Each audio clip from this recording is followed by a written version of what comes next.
zelo pela administração. Eu até comparei um pouco a mordomia, a questão eu cuido do almoxarifado lá, né? Então eu presto conta, eu tenho que cuidar, enfim, né? E a mordomia é uma administração. Administração, em outros termos simplificados, administração. E a administração, tudo aquilo que Deus nos deu, temos que prestar conta a Ele, né? Então, a capa da lição aqui, a ilustração: tempo, bens, talentos, sendo mordomo fiel e prudente com as coisas que Deus nos tem dado. Deus fala assim, ó: não sois de vós mesmos. Então, nem a nossa existência é nossa, deve ser administrada e gerenciada para a glorificação do nome de Jesus, né? Nós vamos já trabalhar na introdução. A introdução diz assim: na presente lição, veremos que a família é a base de nossa vivência. Nela nascemos, criamos-nos e dela dependemos por toda a vida. Veremos que todo esse processo é o plano de Deus revelado desde o Gênesis. Nas Escrituras, a família é tão importante que o apóstolo Paulo classifica de pior que o infiel quem dela não cuida. Está lá em 1 Timóteo 5:8. Assim, o propósito dessa lição é mostrar que o amor de Deus pela humanidade faz com que todas as famílias da terra sejam o alvo de sua bênção. Citando aí 1 Timóteo 5:8, o que não cuida dos seus, e principalmente dos da sua família, ele é pior do que o infiel, pior do que o descrente, e ainda assim negou a fé. Então, por essa suma, por essa expressão, a gente, dentre outras bases que a gente toma pela própria Bíblia Sagrada, a gente vê a importância da família.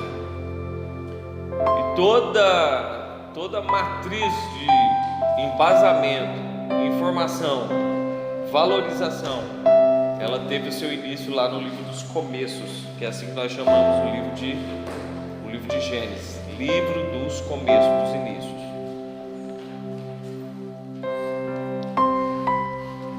Número 1, tópico de número 1: a família no plano de Deus. 1. A instituição do casamento. Antes de estabelecer a família, Deus instituiu o casamento. O Senhor Jesus confirmou esta instituição original e legal conforme a lei de Deus. Não tendes lido que no princípio o Criador fez macho e fêmea e disse: portanto deixará o homem pai e mãe, se unirá à sua mulher e serão ambos numa só carne. Neste instante, o próprio Deus estava realizando um casamento. Ele estava realizando um enlace matrimonial. E para confirmar aquilo que está no Gênesis, vindo da boca da própria autoridade da palavra, que é o próprio Cristo, ele mesmo trouxe à memória dos judeus naquela ocasião qual era a verdadeira base familiar. E além de destacar qual era a verdadeira base familiar, ele destacou a origem da família. A origem da família. Aqui está de maneira clara a origem do casamento como instituição divinamente estabelecida. Por mais que a doutrina humana, mundana, filosofia, qualquer outro de criação de pensamento, tente falar ao contrário, a palavra de Deus permanece.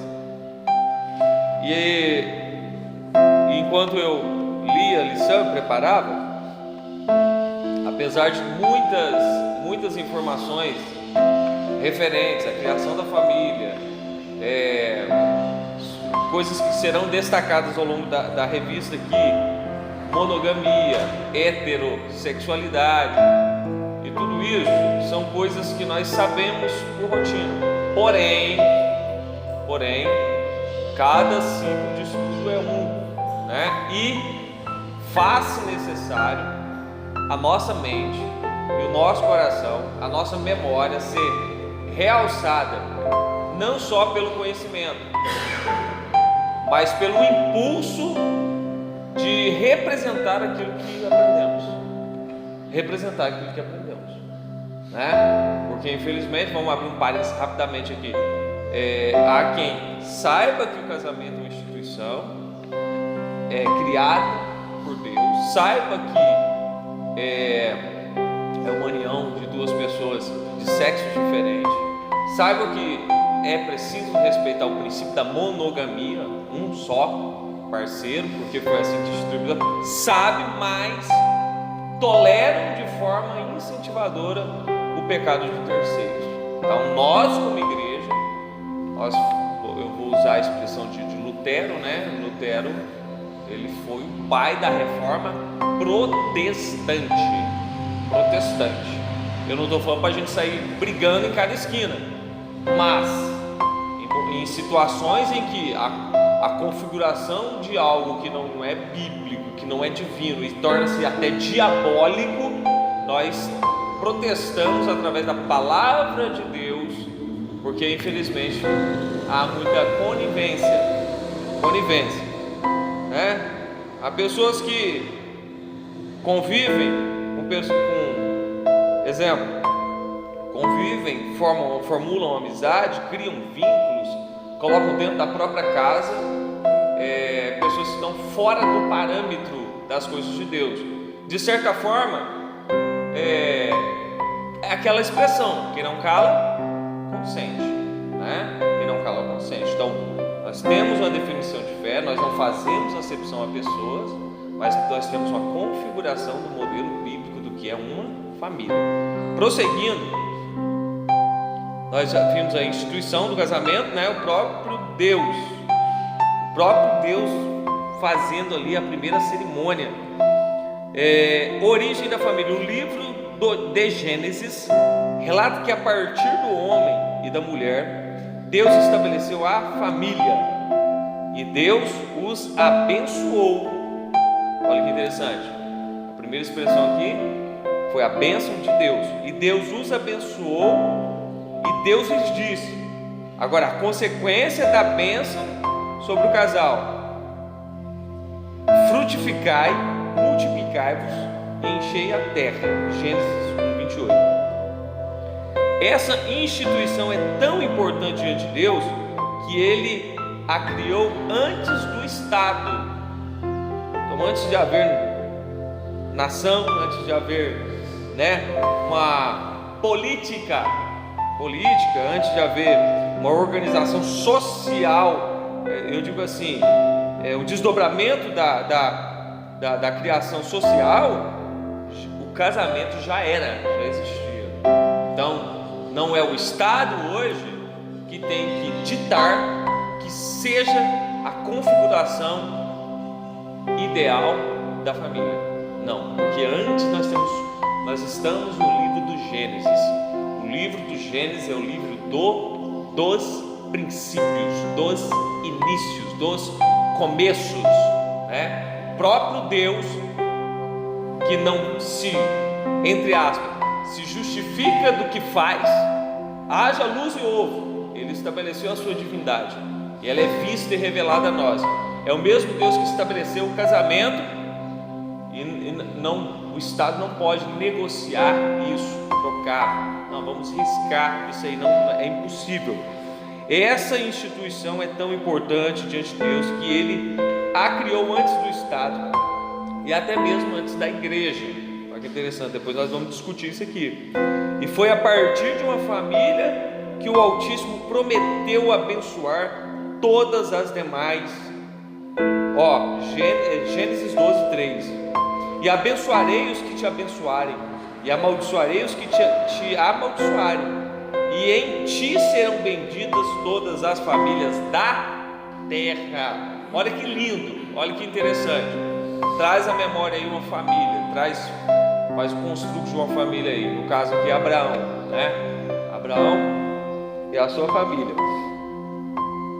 A família é tão abençoada, e tendo Deus como centro tendo Deus como seu esteio e sustentação, ela tem condições de abençoar outras famílias. É interessante, a sua família, por estar na presença de Deus, a nossa família, por estar na presença de Deus, ela tem poder e graça de Deus para ser um reflexo abençoador para outras pessoas que estão diante de nós. É claro que o Gênesis 12:3 aqui, eu não poderia deixar de falar da pessoa bendita do Senhor Jesus. Por quê? Gênesis 12:3, ele está falando que a longo prazo, e cumprindo-se as promessas sobre a vida de Abraão, o que ocorreria? Abraão ia gerar Isaac ia gerar Jacó, as 12 tribos.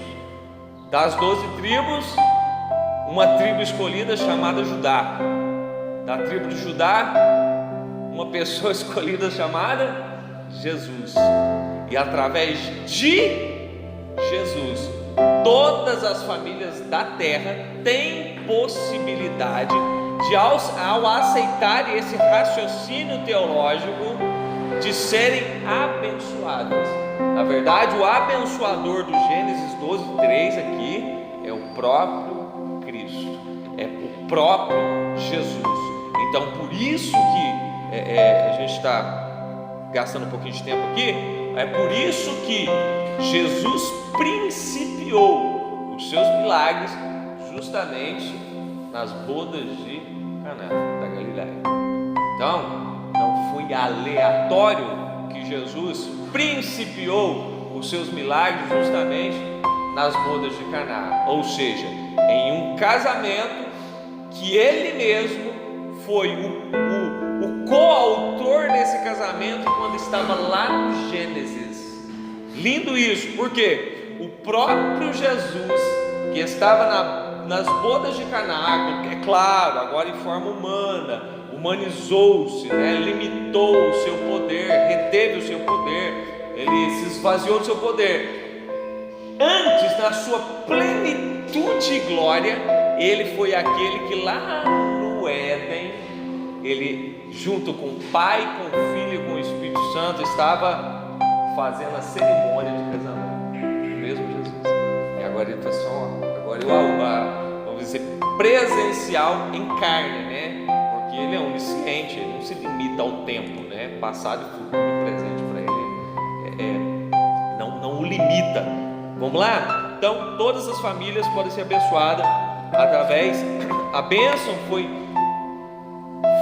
vamos dizer assim, refletida em uma família, para que a família seja reflexo para outros. Agora, que lindo! Jesus nasceu em uma família, né? Composta por um homem e uma mulher, né? Não preciso falar muito aqui. Composta por um homem e uma mulher, Cristo nasceu. Agora, a geração de hoje, a geração do tempo que se chama hoje, em nome de uma cultura marxista de Karl Marx, dizendo que o sexo é uma construção social, em nome disso querem reivindicar bênção de Deus para si, em torno apenas de emoções, nunca serão abençoados em outro formato de casamento, porque o formato de casamento abençoado por Deus, ele é composto por um homem, por uma mulher, e assim segue a sua prole, os seus filhos. Esse conjunto, essa harmonia, essa criação, esse construto de Deus, ele é um portal de bênção sobre a vida deles. Agora, contrário a isso, a união, exemplo muito claro, exemplo de dois homens que querem, em nome da emoção e em nome da sua posição, adotam uma criança e querem ser abençoados, querem reivindicar a bênção de Deus. Segundo a Bíblia Sagrada, é melhor desistirem desses intentos, desconfigurar esse tipo de processo, converterem a Cristo, que ainda dá tempo. Da mesma forma, duas mulheres, nós vamos montar a nossa configuração de família agora, né? Configuração de família. Duas mulheres adotam uma criança e aquele processo de barriga de aluguel e aquela coisa toda, tudo em cima de uma filosofia diabólica, inviável. A bênção de Deus enriquece e não traz consigo dores.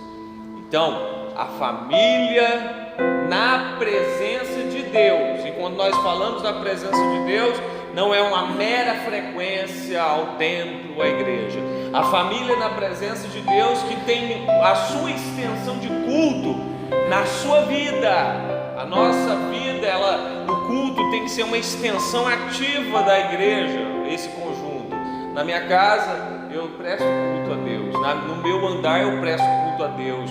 Eu incentivo incentivo de forma exemplar, através do meu exemplo, o meu filho, a minha filha, ser um culto na presença de Deus, ser pessoas que adoram a Deus, e automaticamente os portais para a bênção de Deus, ela é estabelecida sobre a casa daquele que serve a Deus. Vamos seguir adiante? Nós vamos fazer aqui a síntese do tópico de número 1. Deus estabeleceu o casamento e, consequentemente, a família. E nós não estamos aqui falando de mera emoção só para brigar com alguém. Não, nós estamos simplesmente falando o que a Bíblia diz, simplesmente reportando de outra forma aquilo que a Bíblia já estabeleceu e aquilo que, por bondade de Deus, a nossa mente foi aberta para entender isso e cremos assim. Nós não estamos brigando com ninguém, nós não estamos provocando ninguém. As pessoas que se sentem provocadas se revidam com as suas falácias, né? Com os mimimi, né, pastor Rodrigo? Cheio de mimimi, com as conversas que síntese do tópico 1 lemos. Vamos lá, mordomia, tópico de número 2. A mordomia da família, nós estamos falando do cuidado, da administração, do zelo, do valor, que quem administra valoriza, zela, cuida, né? Nem de mais nem de menos, tem um equilíbrio na hora de lidar com as coisas de Deus. Nós estamos falando do valor mais precioso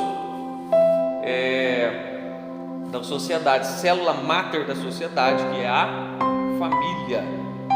Cultura judaica, vamos lá. O bem mais precioso para um judeu é a sua família. Depois me lembrem no final, se eu estiver esquecendo, me lembrem, não sejam tímidos de a gente fechar com o Salmo 128, tá?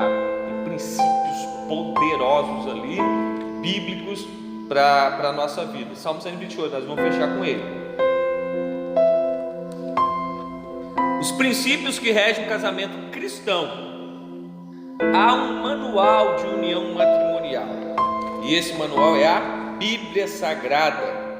Nela encontramos os princípios universais e atemporais para o casamento. Porque atemporais, não é porque o tempo passou que vai mudar, ela suplanta o tempo. Os princípios de Deus ultrapassam as culturas, os tempos e as eras, não tem jeito, né?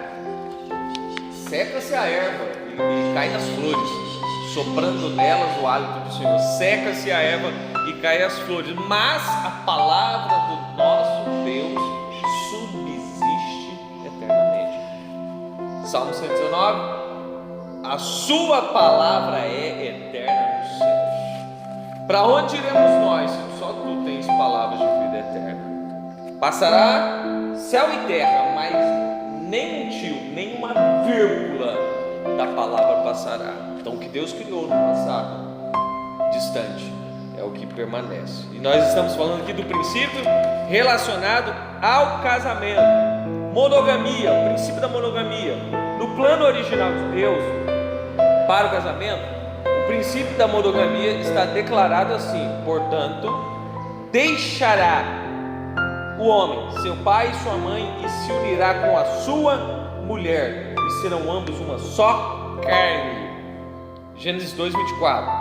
Mas, infelizmente, com a queda, o homem desviou-se do plano divino e distorceu as diretrizes básicas de Deus para o matrimônio. Por exemplo, a Bíblia narra a história de Lameque, filho de Matusael, que deu início à prática da bigamia.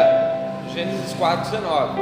Assim, com o passar do tempo, a poligamia também foi temporariamente aceita na comunidade hebreia. Então, deixando bem claro aqui que eu disse que o Gênesis é o livro dos princípios. Alguém abre aí Gênesis para mim? Gênesis, essa referência aqui, ó, nós vamos ver na Bíblia a primeira ocasião. O que nós temos na Bíblia? O primeiro assassinato, Caim e Abel. Nós temos na Bíblia a primeira ato de poligamia, que foi através de Lameque.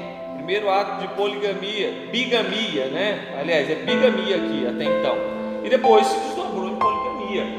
Apesar de haver na comunidade hebreia, nunca foi algo estabelecido e aceito pelo próprio Deus. Nunca foi, né? Houve sim, Abraão teve, né? Jacó teve 2 mulheres, etc. Mas nunca foi princípio. Por quê? O próprio Cristo, como a gente leu uma das referências aqui, falou assim, ó, no princípio não foi assim. No princípio eu estabeleci desse formato aqui, ó. Ambos serão uma só carne. Ponto, né? Agora abre a referência em 4:19. Lameque teve Ada e Zilá. Olha o nome das tomou para si 2 mulheres, o homem de uma era Ada, e o nome de outra era Zila. Isso, Ada e Zilá. Então, tomou 2 mulheres. Vamos lá? O que aconteceu? Antes da queda, Adão e Eva, né? Monogamia. Depois da queda, aí teve todo o julgamento, né? Teve vamos dizer assim, o julgamento de Adão, Eva, a serpente. Depois disso, Caim se estabeleceu na terra, e da geração de Caim, né, que já era alguém que já tinha determinado se inclinar e se afastar de Deus. Então veio o quê? Veio a bigamia, né? Escolheu para si 2 mulheres. Pô, quero essa, eu quero aquela, né? Montou o seu harém. Não é assim, não é princípio de Deus. E depois, com o passar do tempo, como nós frisamos aqui, veio a questão da poligamia. Agora, olha que interessante. Não é que você vai forçar a revelação de Deus. A Bíblia por si ela revela, claro. Mas aí nós temos um princípio. Longe da presença de Deus, no estado de queda, do seu espírito desligado de Deus, o homem adota isso como se fosse coisa natural para a sua vida. Não, o cara tem 2 mulheres, né? Você vê, não, tem gente que assume uma família aqui e outra família lá no outro extremo da cidade. Uma família numa cidade e outra família em outra cidade. Então, isso aí já é o fruto, já é o reflexo verdadeiro de alguém que está longe da presença de Deus, como estava Caim. Por quê? Porque esse camarada aqui, o Matusael, quem que ele era? Ele era um da linhagem de Caim, que estava longe de Deus, longe dos princípios de Deus, não buscava a Deus, não fazia sacrifício a Deus, né? Não invocava a presença de Deus, não adorava a Deus, não queria saber teologicamente quem era Deus, ele estava afastado de Deus. Então, a pessoa que anda nessa condição, ou que se deixa chegar nessa condição, para ela adotar qualquer princípio, tanto faz. Tanto é que, uma vez quebrando-se a aliança com Deus, nós vemos aí até no meio gospel, né? Se é que eu posso falar gospel, infelizmente, nós temos modelos de pessoas que outrora pregavam com veemência, levavam multidões a adorarem a Deus de uma forma autêntica, mas de repente muda o princípio, né? Nós temos a Lana Holder, né? Exemplo claro, né? Aqui nós estamos falando mal de ninguém. Nós estamos falando assim, ó, Lana Holder, o que ela fez? Uma pessoa que você tinha, talvez uma vez eu tenha ouvido uma pregação dela, mas eu ouvia falar dela por outras pessoas. Uma pessoa que Deus usava, e de repente muda os princípios. O que ela fez? Aí a mídia social faz questão de destacar, pastora deixa e tal, e ele mostra as duas em um casamento, e agora uma nova comunidade evangélica que prega o amor de Jesus sem restrição. Então, um exemplo claro, sim. Pode ser.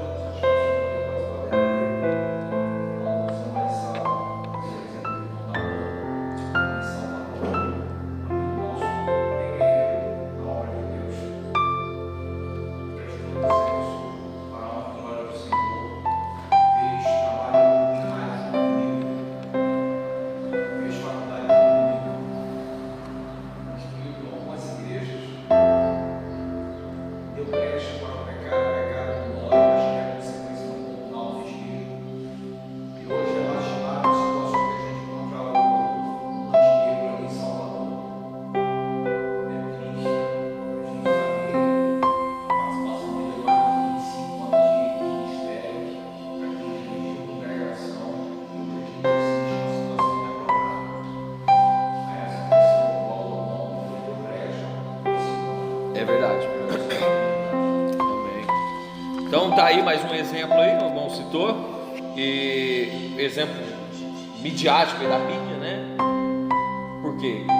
É por isso, gente. Ó, a palavra hoje é para nós, porque eu sempre vou sustentar aquele princípio: aquele pois que está de pé, cuide para que não caia. É isso. Então existe uma linha de risco. Então, a linha de risco, daí a gente olha com um olhar de juiz, talvez, para essas pessoas. Vixe, olha. Mas o princípio aqui é entender que o tropeço de um outro não é uma comemoração para mim, nem um julgamento para mim, mas sim um sinal de alerta para que eu não caia no mesmo pecado. Porque um abismo chama outro abismo. Porque se a gente, essa palavra não é toda a palavra de Deus inspirada por Deus, toda a palavra de Deus, ela é proveitosa para redarguir, redigir, conduzir em justiça o homem de Deus e a mulher de Deus. Então existe um princípio de abrir os nossos olhos, alumiar os nossos olhos, para quê? Porque nós não sabemos o dia de amanhã. A tentação está aí, batendo na porta todo dia. Que Deus nos guarde. Vamos lá. Quando o ser humano se rebela contra a vontade monogâmica de Deus, quanto ao casamento, um abismo para chamar outros abismos. Olha agora a consequência de desdobramento: incesto, que é sexo entre parentes de primeiro grau até mesmo, né? Homossexualismo, desdobramento, pedofilia, zoofilia, sexo com animais, necrofilia, a gente sabe de caso aí, infelizmente até dentro da cidade, necrofilia, né? A pessoa fazer sexo com defunto, né?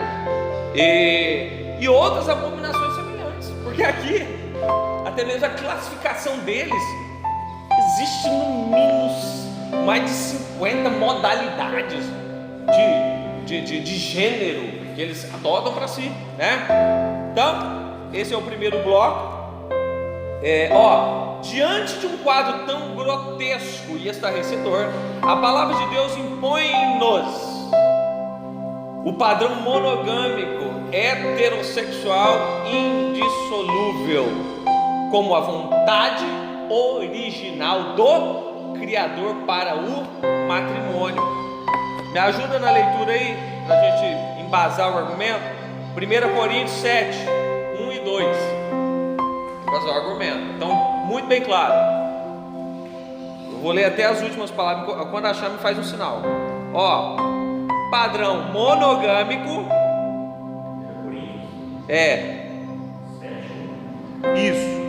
Deixa eu só ler isso aqui, diante de um quadro tão grotesco e estarrecedor, a palavra de Deus impõe-nos o padrão monogâmico, heterossexual, que é um homem e uma mulher de sexo, sexo diferentes, né, para uma relação indissolúvel. Esse é a vontade original do Criador. Sim, embasamento, 1 Coríntios 7, 1 e 2.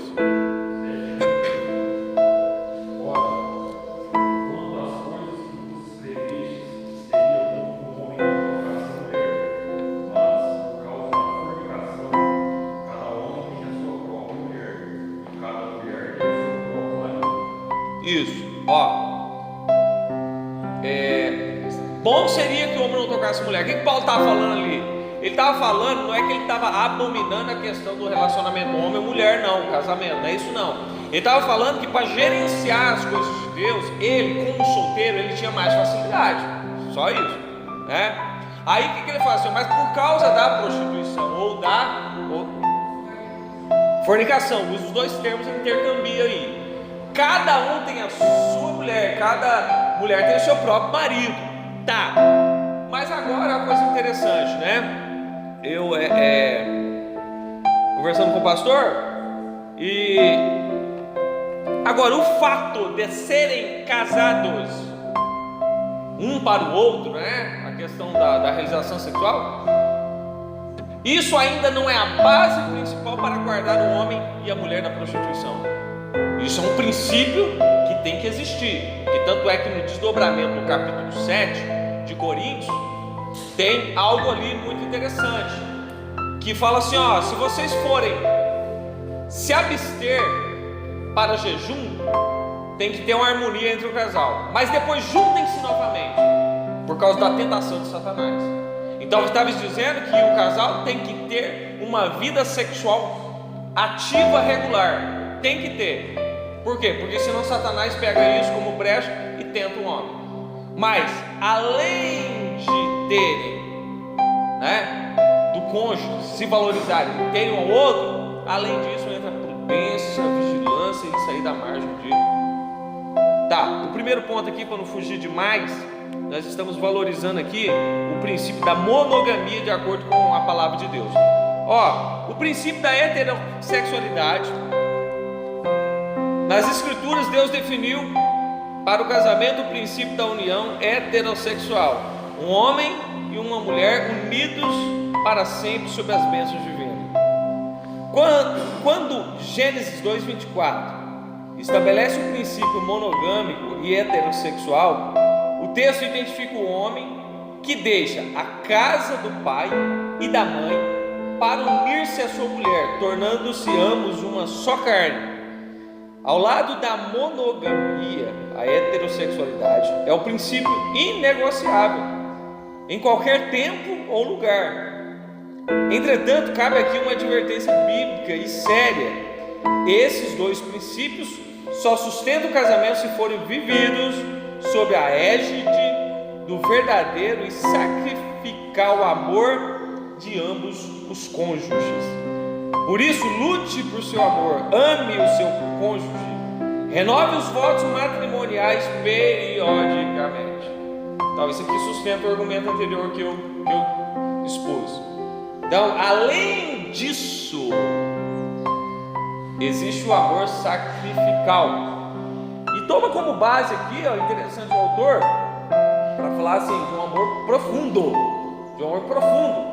Ele pega o Mateus 22, do 17 ao 40, e fala assim: amai o Senhor de todo o vosso coração, toda a sua inteligência, com todas as suas forças, e o próximo como a ti mesmo, né? Então o cônjuge faz parte do próximo. E interessante que na linguagem do amor de Deus não é troca, não é troca. Eu só amo porque Ele me ama. É complexo isso. Então por quê? Porque Cristo amou sem ser amado. Nós, a raça humana, não amou Ele primeiro para depois pensar: agora eu devolvo o amor para eles através do meu filho na cruz do Calvário. Não, é o amor altruísta. E esse amor altruísta, que é o amor que faz um sacrifício em nome da palavra de Deus, dos princípios divinos, para que se sustente sustente o casamento. Porque há muitos casamentos que começaram de um jeito, foram abalados no meio do percurso, mas o sacrifício de amor fez com que restabelecesse e os votos matrimoniais fossem restabelecidos. Agora, outro princípio também que embasa esse amor como um desdobramento, Efésios 5, 22. Marido, amai, vamos lá, vamos para a Bíblia. Deixa eu ler bonito aqui. A gente sabe o texto, mas eu quero. Esse aqui, bem claro, ele dá muita margem de interpretação. Mateus 5, 22 ao 25. Vós, mulheres, sujeitai-vos a vosso marido como ao Senhor, porque o marido é a cabeça da mulher, como também Cristo é a cabeça da igreja, sendo ele próprio o salvador do corpo. De sorte que assim como a igreja está sujeita a Cristo, assim também as mulheres sejam em tudo sujeitas ao marido. Vós, maridos, olha a responsabilidade: amai vossa mulher, como também Cristo amou a igreja, e a si mesmo se entregou por ela. Então, dá para aferir o amor de Deus pela igreja, que Ele deu a própria vida. Então, é uma ideia que Paulo está transmitindo para o formato que deve ter o amor do marido pela esposa. Para santificar, purificando com a lavagem da água pela palavra. Agora vou direto por 28. Assim devem os maridos amar a sua própria mulher como o seu próprio corpo. Quem ama a sua mulher ama a si mesmo. Quem ama a sua... E aqui Paulo ainda enfatiza o Gênesis novamente, a princípio de uma só. Então o amor sacrificial em nome de algo sagrado, né? Então, embasando-se na palavra, na prudência, na vigilância, nos cuidados, é possível. Apesar de hoje, na época que estamos vivendo, eles chamam de instituição falida. Nós, como cristãos, nós não adotamos isso. O casamento é uma instituição falida. E alguns artigos antigos que eu li, uma grande porcentagem de pessoas se dissolveram no casamento. Então, nós lemos o ponto 2, que tem a ver, o primeiro foi a monogamia junto com a heterossexualidade. A prioridade da família. Vamos lá, isso aqui é muito bom. O que é prioridade? A igreja local deve incentivar a mordomia da família de forma constante e efetiva. O cristão precisa ter as prioridades corretas da vida. Normalmente, há muitos crentes e até mesmo pastores que priorizam a seguinte ordem: Deus, igreja, esposa, filhos. Qual é o equívoco dessa ordem de prioridades? É um equívoco aqui, A ordem está aqui, Deus, igreja, esposa, filhos. Biblicamente, o crente deve priorizar primeiro Deus, segundo a sua própria vida espiritual, a sua própria vida, depois cônjuge. Você tem um relacionamento com Deus, mas se não cuida da sua própria vida, tem um relacionamento com Deus. Cuide de você para que o cuidado com você reflita no seu cônjuge. Cuide do seu cônjuge. Depois, filhos. E depois, igreja local. Então essa é a ordem, né? Agora, vamos colocar a igreja no início. A igreja é um lugar, é uma extensão do reino, onde nós ouvimos a palavra, temos comunhão uns com os outros, nos fortalecemos, oramos, né? Adoramos a Deus. Mas se a pessoa vive 24 horas só em prol da igreja e deixa esposa e filhos de lado, o que vai acontecer? Vai fadar um fracasso. Atrocidade. Então vai fadar um fracasso. Então, eu não digo só de uma harmonia, eu digo assim, de uma escala de prioridades mesmo. Escala de prioridade: Deus, a própria vida, o cônjuge, os filhos e a igreja local. Eu não digo harmonia, não, vamos equilibrar as coisas. Sim, tenha prioridades. Tenha prioridades. Por quê? A igreja é formada de famílias. Se não existir famílias, como vai ter a igreja no sentido local também? Não vai ter.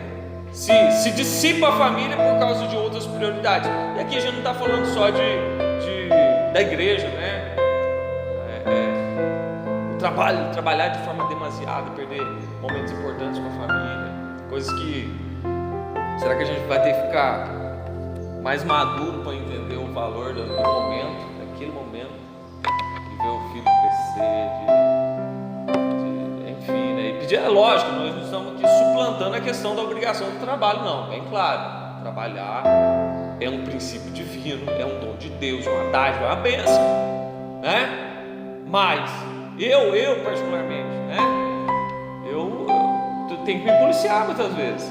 Eu trabalho, gosto de trabalhar e preciso trabalhar. Tudo, né? Preciso trabalhar. E aí? Opa, peraí, hoje não dá. Quanto que eu vou deixar de ganhar hoje? Não interessa. Hoje não dá. Porque se eu tomar isso como um padrão para a minha vida, então, de um lado, isso não vai ser, Deus vai suprir, eu tenho convicção comigo, mas a família, os filhos, a esposa, aqueles que estão em volta de nós. E uma coisa rápida aqui sobre a questão, ambos serão uma só carne, deixará o pai e mãe. A família tem que começar com 2, né? Por isso que é muito importante aquela frase não é só frase de efeito. Quem casa quer casa, né? Isso é muito importante. Por quê? Porque a pessoa se casa e é muito interessante até o cantinho dela, nem que seja, às vezes não tem condições maiores, não interessa, 3 cômodos, tá? Banheiro, saldo, vai cuidar da sua família e construir uma cultura entre vocês que não fique aquele negócio assim, dependência do pai, dependência da mãe, interferência que afeta o casal que está. Então, quem casa tem que ter casa, são princípios também. Vamos lá, onde que o princípio da heterossexualidade já foi lido? A palavra de Deus. Mas a Bíblia não diz que devemos priorizar o reino de Deus? Sim, é verdade. Entretanto, dentro da economia divina, há uma hierarquia muito clara para que a mordomia com a família seja plenamente atendida. Então, a mordomia, o cuidado, o zelo, a administração com a família, ela não pode ficar em último lugar. Ela não pode ficar em último lugar. Sim, entretanto, já lemos, a palavra de Deus diz que se alguém não cuida da sua família, não se encontra preparado para liderar a igreja de Cristo. 1 Timóteo 3, 4, 5, né? É muito triste quando o obreiro encontra-se empenhado em ganhar outras famílias para Cristo, mas perde a sua própria casa por falta de atenção, zelo e amor. Então deu para entender aqui o princípio, né? Nós não estamos aqui incentivando as pessoas a serem omissos com os seus afazeres eclesiásticos, né? Mas procurar administrar da melhor forma, de tal forma que a família não sofra, e é um princípio ministerial, né? Tendo os filhos em sujeição, porque aquele que não administra bem a sua casa, como poderá cuidar da casa de Deus? E eu fiquei pensando muito nisso, sabe, mãe Du?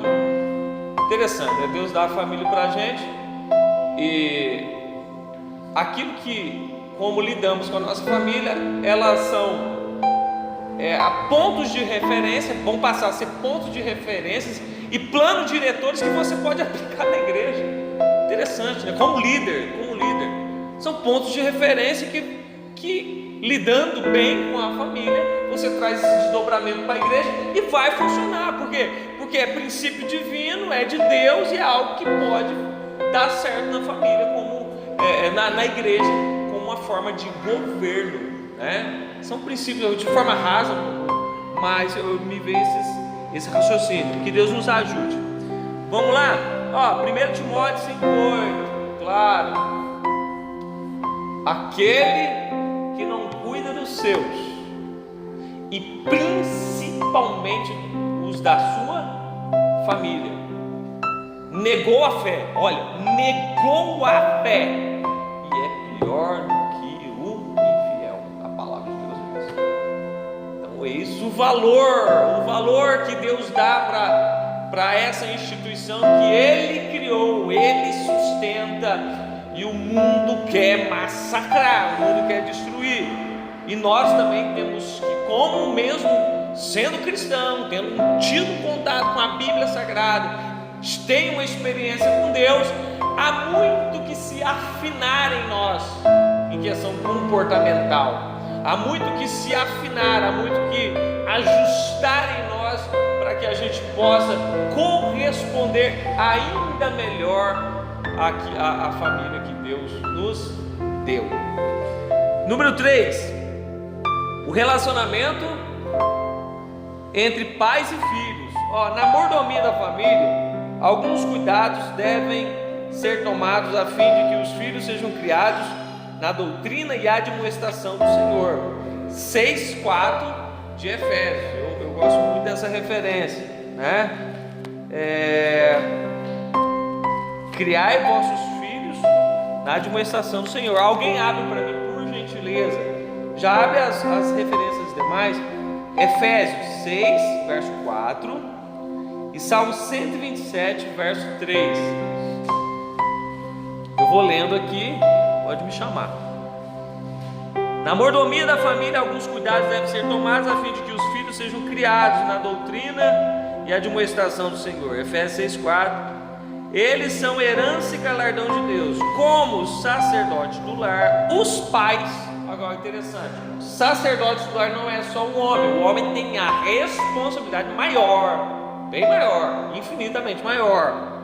Como sacerdotes do lar, os pais devem realizar o culto doméstico, e é muito importante priorizar esse momento para instruir os filhos na palavra de Deus. Além de zelo espiritual, os pais devem ser exemplos de amor conjugal, paternal e maternal. A referência? Alguém achou a referência para mim? Está aqui, está aberto. Efésios 6, 4. Eu vou ler desde o início, que ele é por ser tocante à família. Vós, filhos, sede obedientes a vossos pais no Senhor, porque isso é justo, entendeu? Obediência não só por ter um grau sanguíneo, mas por pertencer ao mesmo Deus, que é um princípio também do homem e da mulher. Vamos lá, 1 de Pedro capítulo 3, fala assim, vocês precisam perdoar uns aos outros para que a oração não seja impedida. Temos que tratar as esposas como, sim, além de mulher, de esposa, como irmãs em Cristo. Lá em 1 Pedro capítulo 3, abre lá para mim, por favor, enquanto a gente lê aqui. Tratar como irmã em Cristo. Então existe o tratamento, claro, relacional, casamento, enfim. Mas a partir do momento que eu começo a ver a outra pessoa, o meu cônjuge, não só apenas como uma pessoa que convive comigo, que partilha das mesmas obrigações, dos mesmos deveres, mas como alguém que é herdeira da graça de Deus junto comigo, o meu tratamento muda. É o mesmo princípio que está lá no livro de Efésios capítulo 6. Filhos, sejam obedientes aos vossos pais no Senhor, porque isso é justo. Honra teu pai e a tua mãe, que é primeiro mandamento com promessa, para que te vá bem e vivas muito tempo sobre a terra. Se os meus filhos me obedecem, eles vão viver muito sobre a terra. Mas quem vai ensinar os meus filhos a me honrarem mediante a questão divina? mesmo. Você quer ser feliz, meu filho? Pede bênção para o pai, obedece o pai, enfim, princípios básicos. E vós, pais, não provoqueis a ira a vossos filhos, mas criai-vos na doutrina e admoestação do Senhor. O que seria criar uma ira sobre o filho? Deixar de ensinar o princípio bíblico da palavra de Deus, deixar de ensinar a adoração pura ao Deus verdadeiro, de ser omisso na questão religiosa, claro, não no mau sentido, na questão de aproximação dos meus filhos a Deus e do temor a Deus. O que eu estaria acarretando a longo prazo na vida deles? A ira de Deus, porque eles não aprenderam a temer a Deus, não aprenderam a respeitar os pais, não aprenderam isso, e esse desdobramento ele vai refletir em toda a sociedade, vai refletir no comportamento da igreja, obedecer os líderes, vai refletir na escola, obedecer aos seus professores, vai refletir em toda a sociedade, a respeitar um cidadão que ele não conhece, enfim, a respeitar as autoridades constituídas. Ele vai ser uma bênção. Agora me ajuda aí no desdobramento, 1 de Pedro, capítulo 3, localizar o lugar, pode começar a ler. Eu acho que é mais no final, mas pode ler no começo.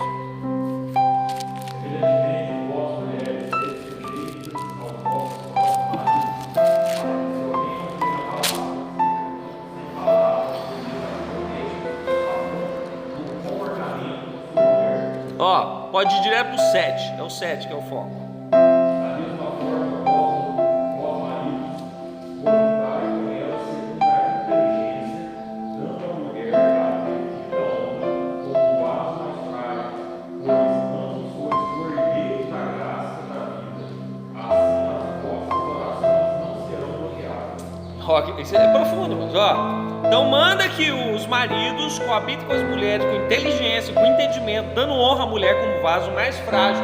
Não é um menosprezo à mulher, mas entendendo o limite, muitas vezes emocional, que é diferente, fragilidade do corpo, enfim, não está colocando a mulher como menor, em momento algum. Mas aí fala assim, como sendo vós co-herdeiros. Então eu e a minha esposa, amém, eu e minha esposa somos co-herdeiros, nós vamos herdar juntos a graça de Deus. Eu tenho que olhar para o meu cônjuge como eles também sendo irmão ou irmã em Cristo, respeitá-los como o mesmo que vai receber da mão de Deus algo, ou que necessita de Deus da mesma forma, para que as minhas orações não sejam bloqueadas ou impedidas. Minha tradução está impedidas, a tradução do pastor ali está bloqueadas. Então, o não entendimento desse princípio e a não prática desse princípio de olhar, seja para os filhos, seja para a esposa, para o esposo, como pessoas que dependem da graça de Deus e estão sobre a mesma mão, o mesmo poder, a mesma graça, o mesmo sangue, que é o sangue de Cristo, olhar como pessoas espirituais, não entender isso e colocar em prática, cria um bloqueio muitas vezes das minhas orações a Deus. Eu tenho que olhar como a alma também. Eu tenho que orar pelas pessoas, mas eu também tenho que orar pela minha família. Eu tenho que ser cortês com as pessoas, mas eu também tenho que transmitir essa cortesia e isso em primazia para a pessoa que está do meu lado. Porque muitas vezes as pessoas invertem as coisas. Tudo bem. E do outro lado, o tratamento tem que ser cordial. E eu estou falando principalmente aqui do sentido espiritual, que desdobra para outros princípios. E a hora está indo embora. Além do zelo espiritual, os pais devem ser exemplos de amor conjugal, paternal e maternal.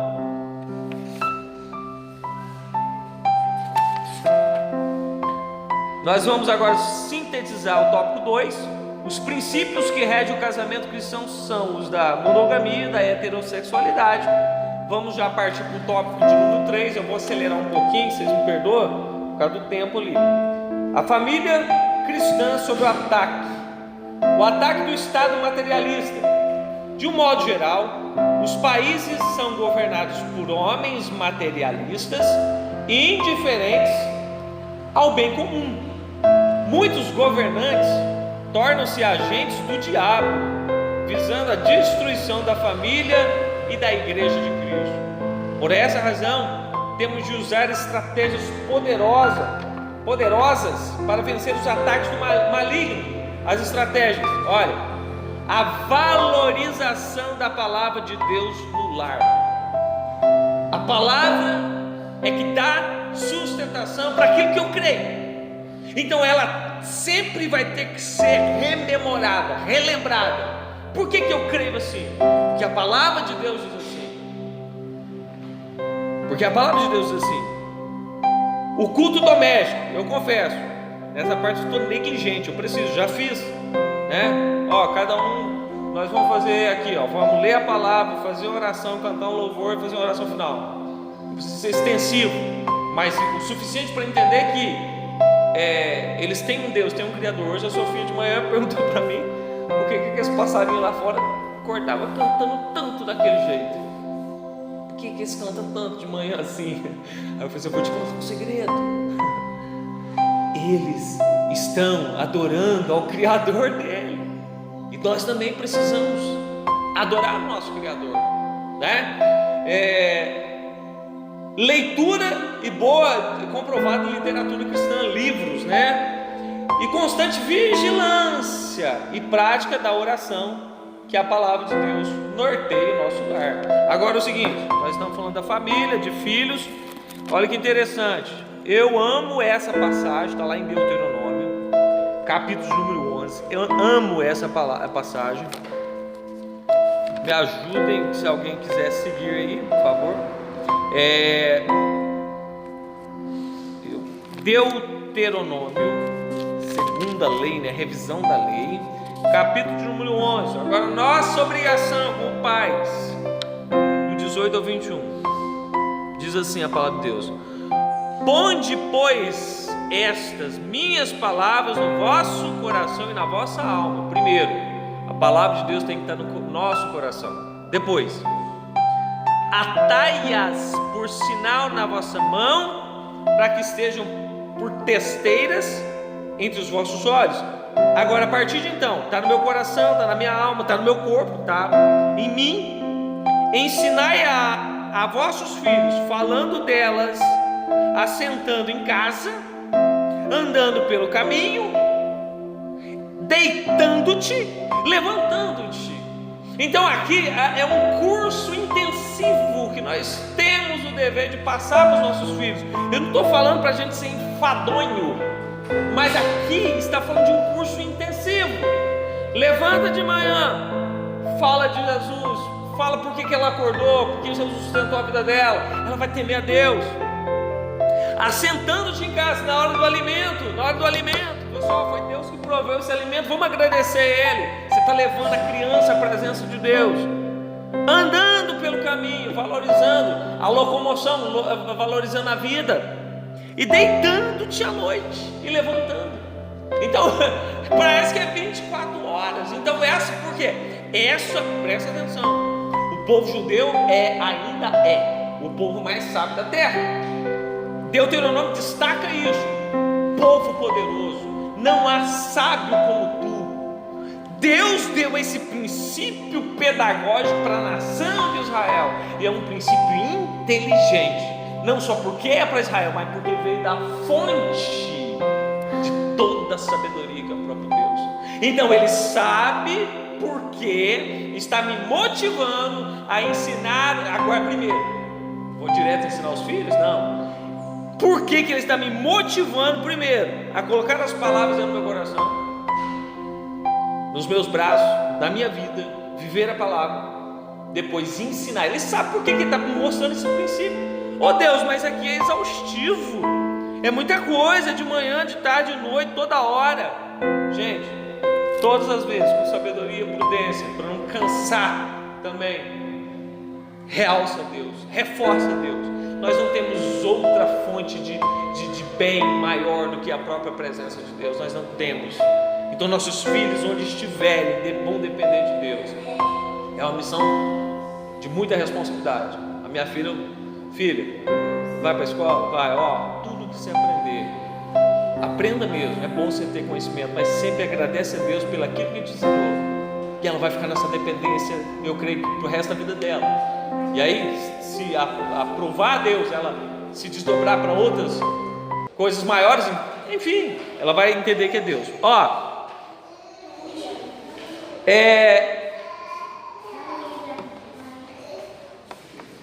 Número 2, nós estamos fechando. O ataque da famigerada ideologia de gênero. Engenheiros sociais do mal, bem claro, modernos, trabalham pela desconstrução da família criada por Deus. Karl Marx, um dos teóricos fundadores da doutrina comunista, disse que a família deveria ser abolida, o pensamento dele. Dessa forma, o diabo usa a famigerada ideologia de gênero para abolir os princípios que Deus estabeleceu para a família. Segundo essa diabólica ideologia, ninguém nasce com sexo determinado. A criança não nasce macho nem fêmea, pois ela se torna homem ou mulher por meio da construção social. Assim, quem constrói o sexo masculino e feminino é a sociedade. Esse é o maior ataque aos princípios de Deus para a família e para a identidade natural das pessoas. Resumindo, quando um ser é gerado, então dentro dele, além dos cromossomos, vamos falar da mulher, cromossomo X, que a marcam como uma mulher, nós temos aí também a genitália feminina, e a identifica como mulher. É isso que, mediante a palavra de Deus e a ciência, cromossomo X, mulher. Aí você não, você não é mulher, é mulher. Y, homem, enfim. Então, é isso que determina a palavra de Deus. E isso precisa ser de vez em quando realçado para nós mesmos, para a nossa família. É assim. Fala igual a Damares agora, né? Como é que ela falou? Da azul e rosa? Homem veste azul, menina veste rosa. Tá. Ela só deu uma pincelada ali para os bobos entender, né? Entender em qual foco ela iria lutar, embasado num princípio que ela crê, não só porque ela galgou um degrau maior, que ela ia abrir mão dos princípios dela. O princípio de que Deus criou o homem, criou a mulher, são distintos sexualmente falando, são diferentes, né? Cada um tem o seu órgão que o descreve e o identifica como homem e mulher. Tá, seguindo adiante.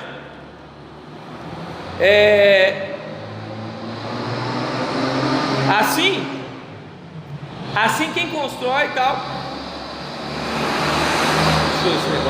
Assim quem constrói o sexo masculino e feminino é a sociedade. Esse é o maior ataque aos princípios de Deus para a família e para a identidade natural das pessoas. Para nós fecharmos aí, indo para a conclusão, um ataque a Deus e a ciência. Ao ensinar que ninguém nasce um homem ou mulher, os engenheiros sociais procuram destruir a identidade natural e biológica do ser humano. E também ignoram por completo que Deus criou o homem e a mulher. Gênesis 1, 26 e 27. Essa teoria, além de ser um ataque frontal a Deus, também é uma violência à ciência.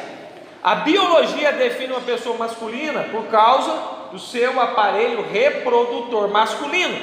Ou seja, há hormônios masculinos, marcadores biológicos.